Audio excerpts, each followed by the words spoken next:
Kebudayaan Kabupaten Ogan Kumoreng Ulu Timur. Dalam hal sija diwakili oleh Kolit PTK. Kabid PTK Bapak Dr. Erwin Magister Pendidikan. Pada beliau dipersilahkan.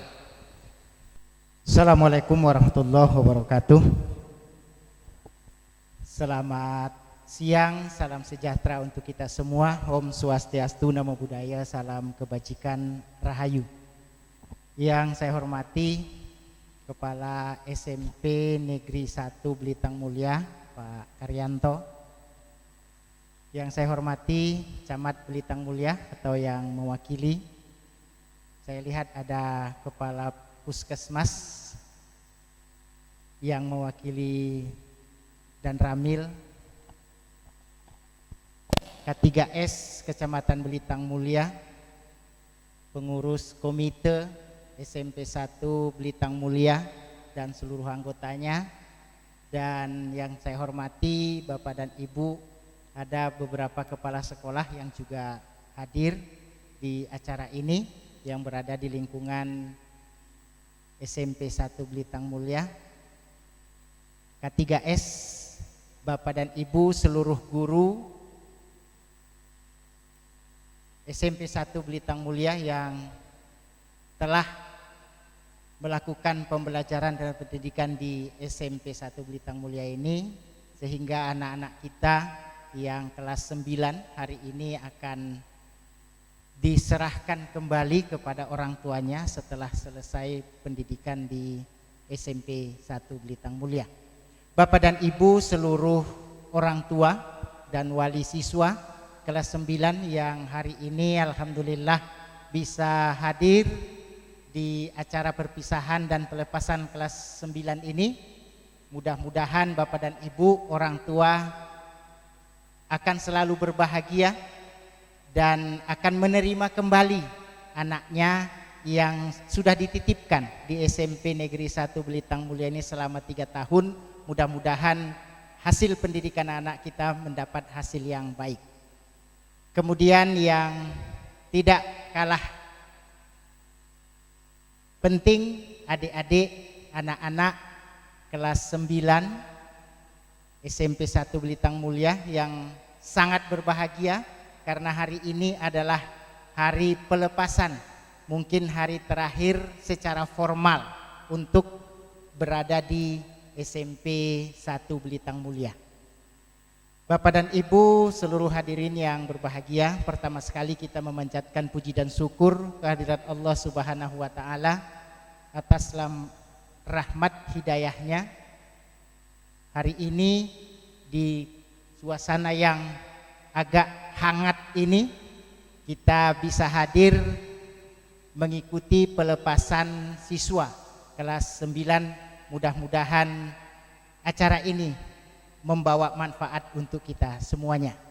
Selawat dan salam mari kita sanjungkan kepada Nabi Allah Muhammad sallallahu alaihi wasallam, dan mudah-mudahan kita umatnya yang selalu bersyafa'at kepadanya akan mendapatkan, berselawat kepadanya akan mendapatkan syafaatnya di yaumil mahsyar. Amin ya rabbal alamin. Bapak dan Ibu yang saya hormati, ini agak-agak panas ya. Saya maju dikit.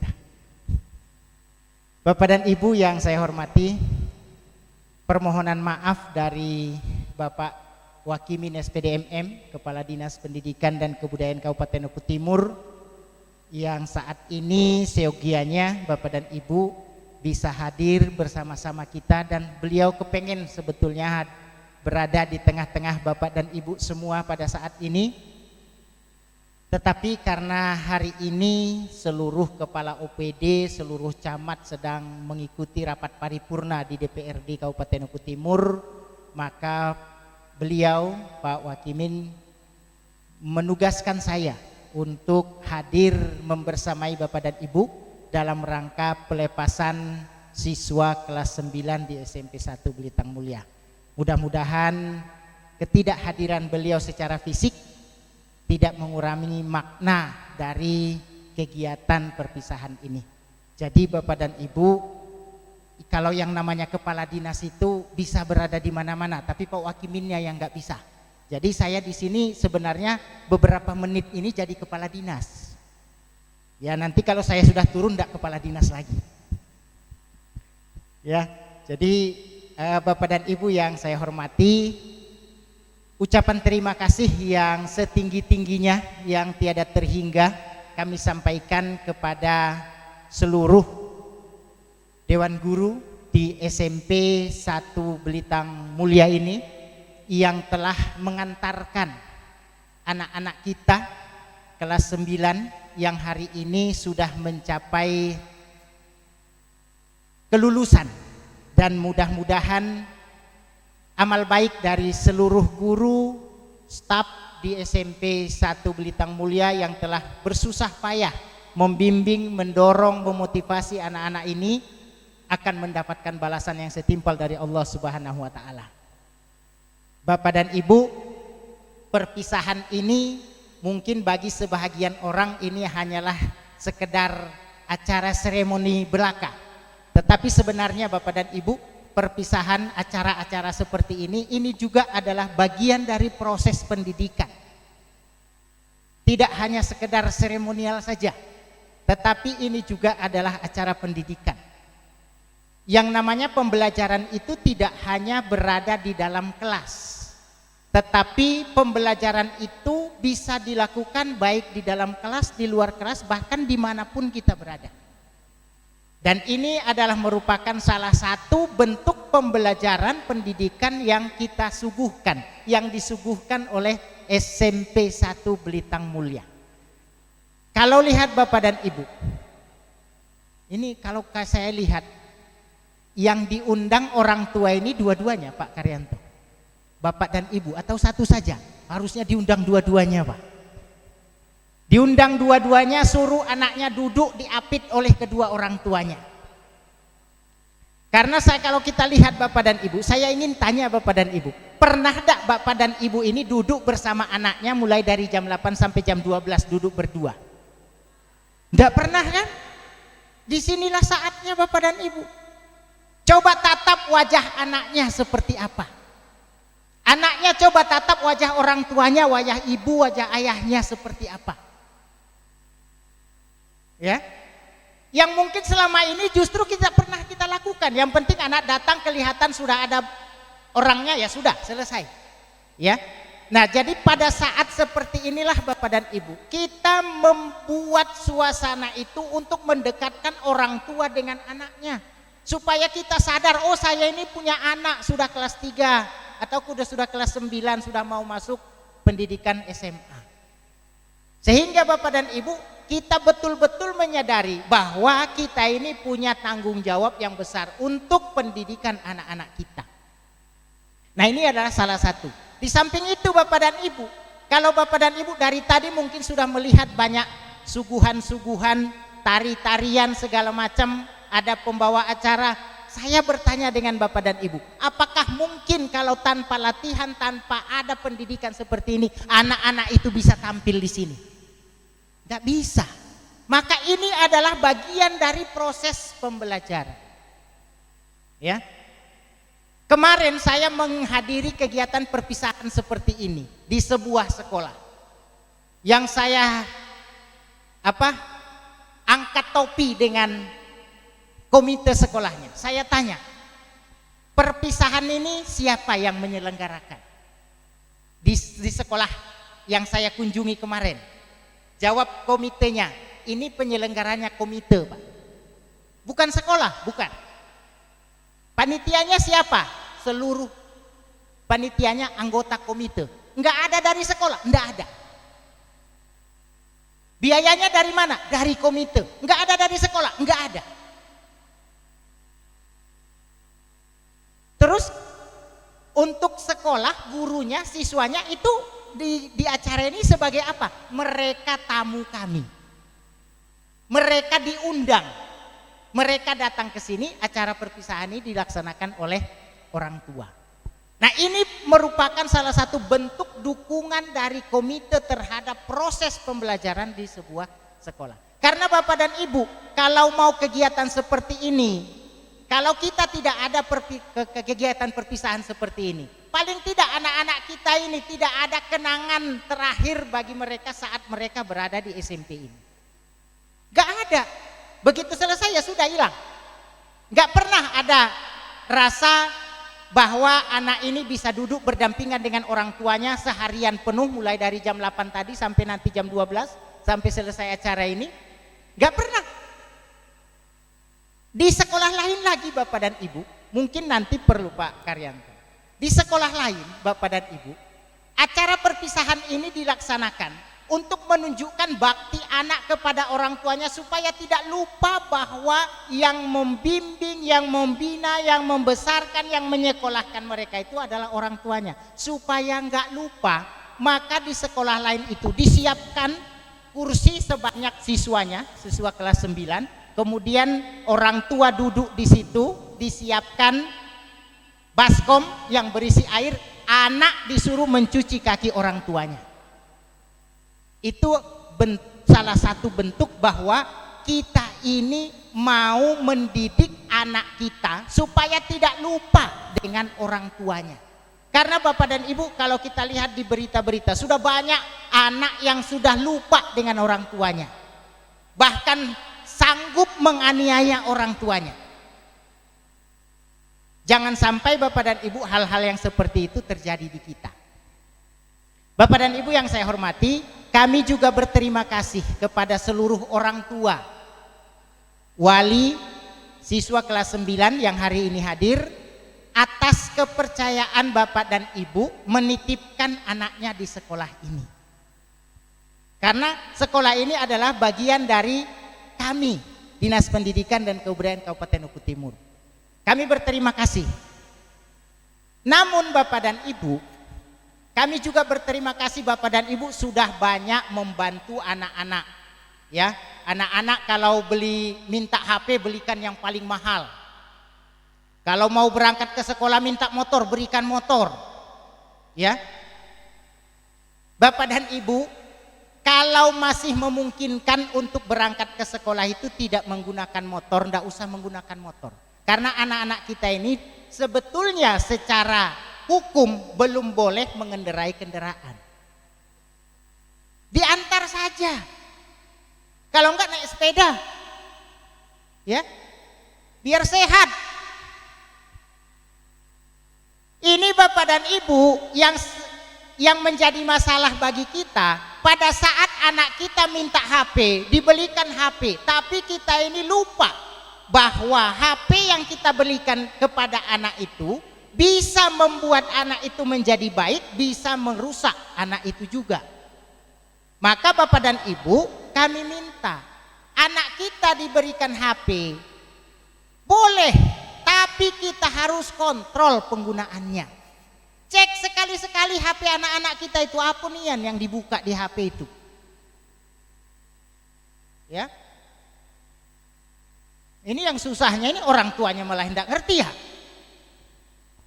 Makanya belajar Bapak Ibu. Iya. Karena apa? Karena Bapak dan Ibu, kalau Bapak dan Ibu tidak mengerti cara buka HP, maka Bapak dan Ibu pura-pura anak kita ini belajar, tapi ternyata begitu Bapak dan Ibu datang, dihilangkannya yang sedang dilihatnya itu. Cara IKE belajar. Jadi Bapak harus kita belajar untuk bisa mengontrol anak-anak kita. Kalau kita juga tidak bisa seperti itu, ya itu akibatnya kita akan menjadi korban dari anak-anak kita.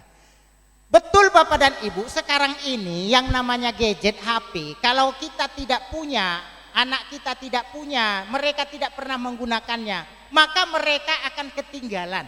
Itu betul. Tapi juga kalau keterlaluan dalam penggunaannya melebihi kapasitas yang harus dipelajari anak itu atau yang dibuka anak itu, atau ada hal-hal di dalam internet itu yang sebenarnya belum boleh dan tidak boleh untuk dibuka, itu ternyata dibuka anak-anak kita, itu juga merupakan sebuah musibah bagi Bapak Ibu semua nantinya. Nah, oleh karena itu penggunaan HP itu boleh digunakan tetapi harus dibatasi. Ya. Kalau tidak punya juga Bapak dan Ibu nanti ketinggalan. Nggak bisa bersama orang lain, nggak bisa bersama kemajuan zaman. Bapak dan Ibu kan kalau saya lihat kalau sekarang pasar-pasar itu semuanya sekarang sepi. pasar tradisional itu sepi. Kenapa? Karena Bapak dan Ibu beli baju tidak perlu lagi datang ke sana, lewat HP saja sudah sampai. Beli apa saja bisa menggunakan online. Nah, kalau kita tidak bisa memanfaatkan barang elektronik ini dengan bijak, maka Bapak dan Ibu itu juga akan menimbulkan kesesatan bagi anak-anak kita. Jadi perlu Bapak dan Ibu kontrol untuk penggunaan gadget tersebut. Bapak dan Ibu yang saya hormati, kita dalam mendidik anak ini Bapak dan Ibu tidak terlepas dari dua pihak, antara sekolah dengan orang tua. Yang susahnya ini Bapak dan Ibu, banyak orang tua ini menyerahkan anaknya bulat-bulat mentah-mentah dengan orang tua. Mau dijadikan apa terserah. Ini juga tidak benar Bapak dan Ibu. Tanggung jawab pendidikan itu adalah tanggung jawab bersama antara orang tua dengan sekolah. Oke Bapak dan Ibu, pada hari kerja sekolah mulai dari jam 7 pagi sampai jam 1 siang atau jam 2 siang, anak itu berada di sekolah dan itu merupakan tanggung jawab dari guru. Tapi di luar itu, setelah anak itu pulang, anak itu menjadi tanggung jawab orang tua. Dan Bapak dan Ibu, tolong betul Bapak dan Ibu, kejadian-kejadian kenakalan anak-anak kita ini itu lebih sering bukan berada di dalam sekolah, tetapi di luar sekolah. Di luar sekolah pada saat apa? Pada saat mereka pulang dari sekolah, meninggalkan halaman sekolah, mereka masih menggunakan baju seragam, nongkrong di luar sana, main di luar sana. Bukan tidak boleh main, bukan tidak boleh nongkrong, tapi lepaskan dulu bajunya, baju sekolahnya. Maka orang tua seharusnya Bapak dan Ibu, kami titip kalau anak-anak kita ini sudah pulang dari sekolah, tolong dikontrol anak saya sudah di mana. Pastikan dulu bahwa anak itu sudah sampai di rumah. Kalau anak masih mau keluar untuk main atau apapun pekerjaannya di luar, silakan, tapi setelah melepaskan baju seragam sekolahnya.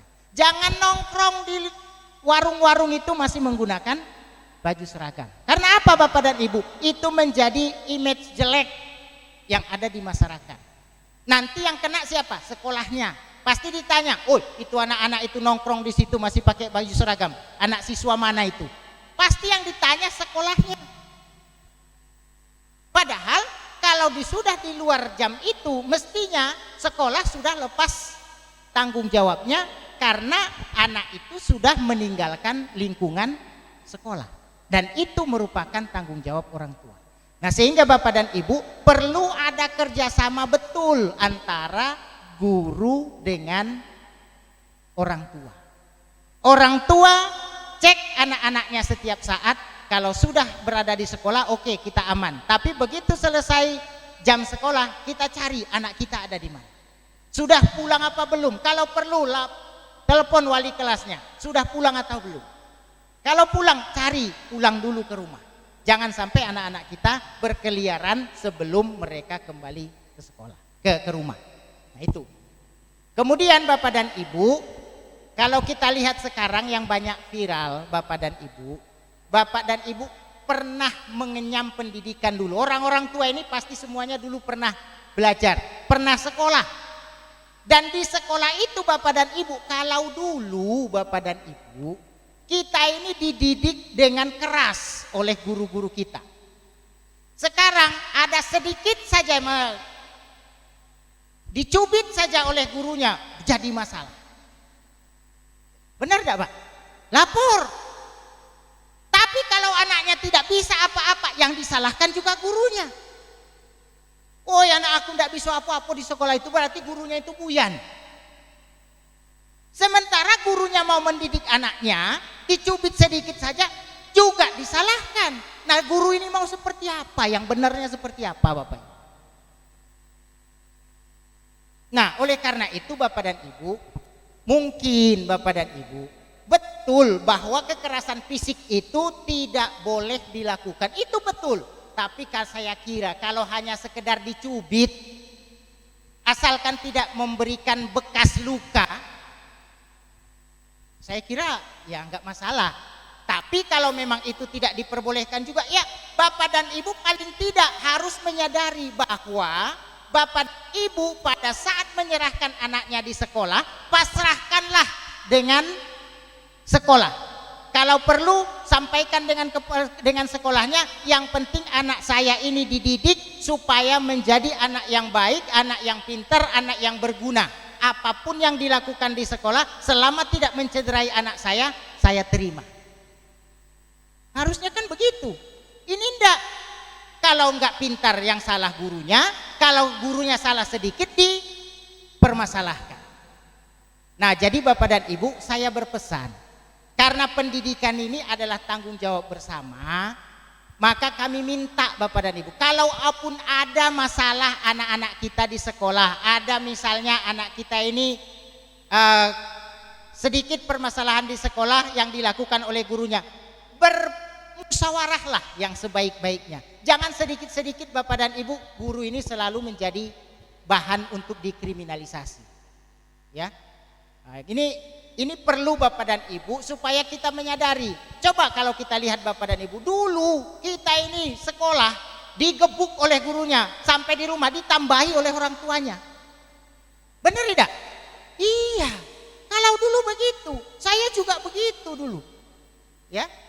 Nah, oleh karena itu sekali lagi saya titip Bapak dan Ibu, tolong mungkin adik-adik dari mereka ini masih ada yang sekolah di sini, kita bekerja sama dengan baik antara orang tua dengan sekolah untuk membina bersama anak-anak kita ini bagaimana upayanya supaya anak-anak kita ini menjadi anak-anak yang berakhlak, anak-anak yang cerdas.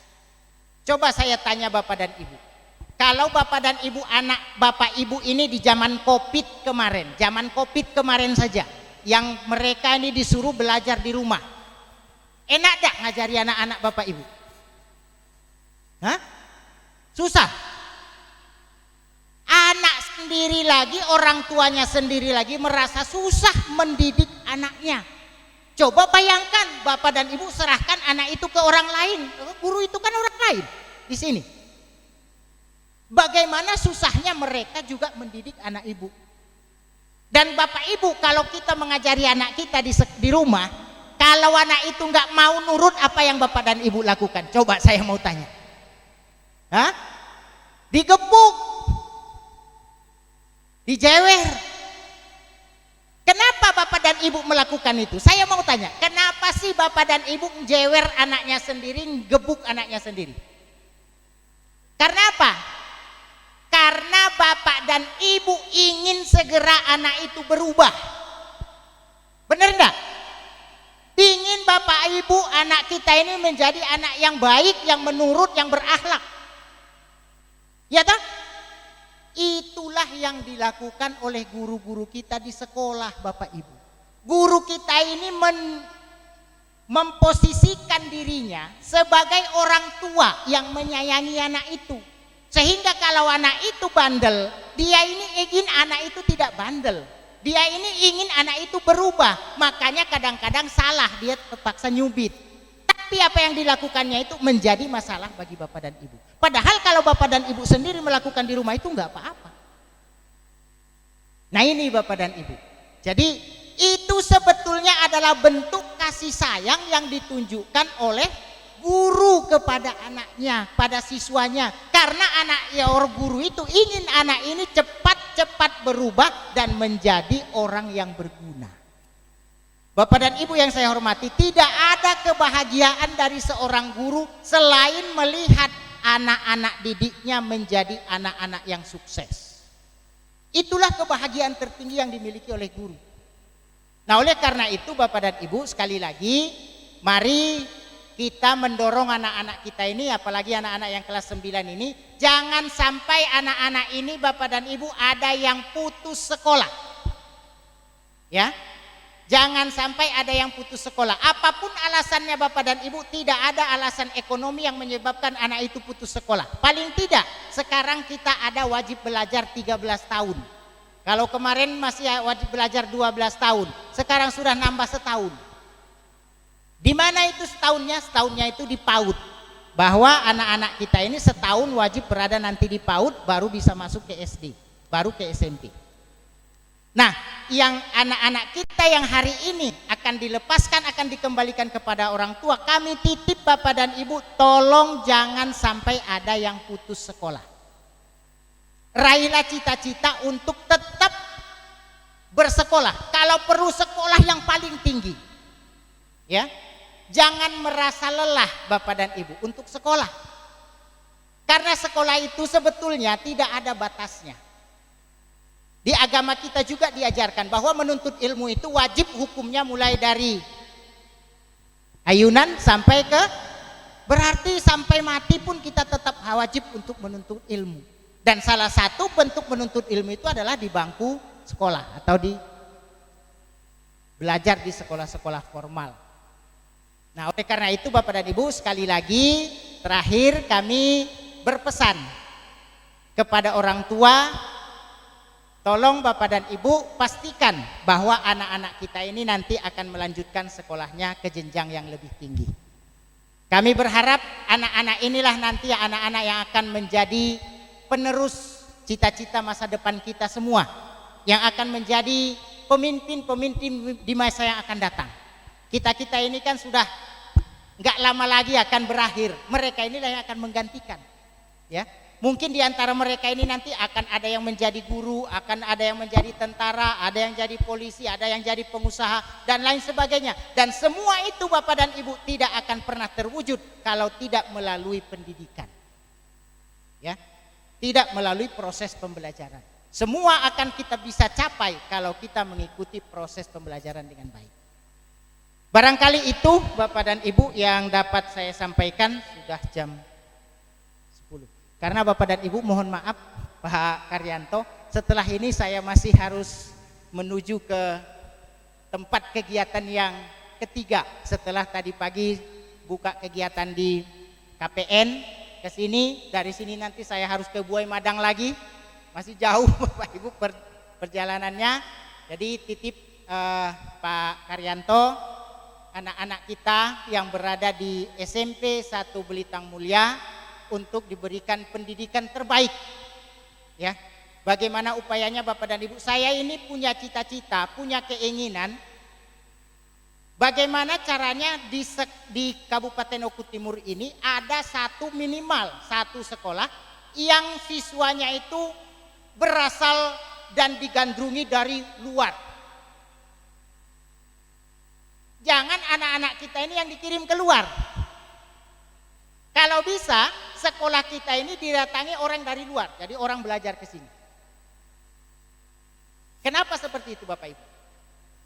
Karena saya ingin Bapak dan Ibu, sekolah kita minimal ada satu sekolah di Kabupaten Oku Timur ini yang kami cita-citakan, itu menjadi pusat keunggulan dan menjadi harapan orang tua dari luar. Aku pengen anakku sekolah di sana. Sebagaimana terjadi Bapak dan Ibu, saat ini ada satu sekolah di Sumatera Selatan ini yang usianya baru 10 tahun. Bayangkan Bapak dan Ibu, 10 tahun itu berarti kan masih muda belia. Tapi prestasinya sudah sampai ke tingkat internasional. Saya ingin ada sekolah satu paling tidak di Kabupaten Oku Timur yang demikian. Ya. Ada satu sekolah di Sumsel ini di Sumatera Selatan, sekolah negeri yang siswanya Bapak dan Ibu, siswanya kelas mohon maaf tapi ini kelas jenjang SLTA, itu siswanya hanya 116 yang diluluskan. Dari 116 yang diluluskan itu 98 orang itu sudah diterima di perguruan tinggi negeri dan di perguruan tinggi di luar negeri. Artinya tinggal 18 orang lagi. 18 orang itu akan ikut tes. Coba bayangkan, ada enggak sekolah yang seperti itu di kita? Itu yang saya inginkan. Kalau bisa ada satu sekolah seperti itu. Makanya saya titip Pak Karyanto untuk memberikan pendidikan-pendidikan terbaik di sini. Saya berharap paling tidak di Belitang Mulia ini ada anak-anak kita yang bisa kita munculkan, bisa kita angkat derajatnya dari sekolah ini. Mungkin tidak banyak, mungkin 1 atau 2 atau 3 orang saja yang kemudian bisa membawa nama baik sekolah kita, nama baik dari Kabupaten Oku Timur sampai ke tingkat, paling tidak ke tingkat nasional, kalau belum bisa ke tingkat internasional. Nah, bagaimana upayanya Bapak dan Ibu? Tentu dengan perjuangan dan dukungan dari orang tua. Nggak mungkin kalau sekolah saja, ya, harus ada kerjasama antara sekolah dengan orang tua. Paling tidak Bapak dan Ibu, mungkin anak-anak kita kalau mau ikut lomba misalnya, ya, lomba itu bukan hanya lomba-lomba yang dilaksanakan secara daring, secara luring atau tatap muka, tapi bisa lomba yang dilakukan secara daring. Banyak lomba-lomba yang dilakukan secara daring sekarang, yang kemudian latihan-latihan di sana itu udah bisa membawa anak-anak kita ke lomba yang formal. Ya, misalnya ada UI melaksanakan lomba, ikuti walaupun secara daring. Ada Primagama melakukan lomba, ikuti walaupun secara daring. Nanti latihan-latihan mereka itulah yang akan menuntun mereka untuk bisa berlomba di acara-acara yang formal seperti di OSN. Tapi tentu Bapak dan Ibu perlu ada kerja keras yang dilakukan oleh orang tua dan guru. Guru ya kalau hanya datang untuk mengajar saja kemudian pulang, yang hasilnya juga tidak akan begitu signifikan. Tapi kalau ada drill atau latihan-latihan yang terus-menerus diberikan kepada anak-anak kita, yang kita unggulkan untuk bisa berprestasi sampai ke tingkat nasional, itu yang harus kita lakukan. Dan tentu mungkin sekolah tidak mungkin membiayai semuanya, pasti harus ada kerjasama dengan orang tua, paling tidak pada saat mereka sedang mengikuti lomba tersebut. Nah, ini Bapak dan Ibu yang kami harapkan. Terakhir satu lagi, Bapak dan Ibu, di sekolah ini kemarin kami menitipkan 3 pohon asam ya, 3 ya Pak ya, sudah hidup semua ya, alhamdulillah. Nah, ini Bapak dan Ibu, kami berharap semua sekolah itu memiliki kerindangan supaya Bapak dan Ibu, anak-anak kita bisa nyaman. Salah satu yang kami lakukan adalah menitipkan pohon asam ke seluruh sekolah di Kabupaten Oku Timur. Satu sekolah ada yang dapat 3 pohon, ada yang dapat 4 pohon, ada yang 2. Mudah-mudahan itu bisa dikembangkan sehingga Bapak dan Ibu, sekolah kita menjadi asri, bisa nyaman bagi anak-anak kita untuk belajar. Itu saja Bapak dan Ibu yang dapat saya sampaikan. Mohon maaf atas segala kekurangan. Saya mohon pamit, nanti Bapak dan Ibu mungkin tidak bisa mengikuti kegiatan ini sampai selesai. Mudah-mudahan acara ini nanti terselenggara dengan sebaik-baiknya sampai selesai, sampai paripurna, dan anak-anak kita bisa melanjutkan pendidikannya ke jenjang yang lebih tinggi. Terima kasih atas perhatiannya. Mohon maaf atas segala kekurangan. Saya Hiribillahi taufiq wal hidayah. Wassalamualaikum warahmatullahi wabarakatuh. Om Santi Santi Santi Om.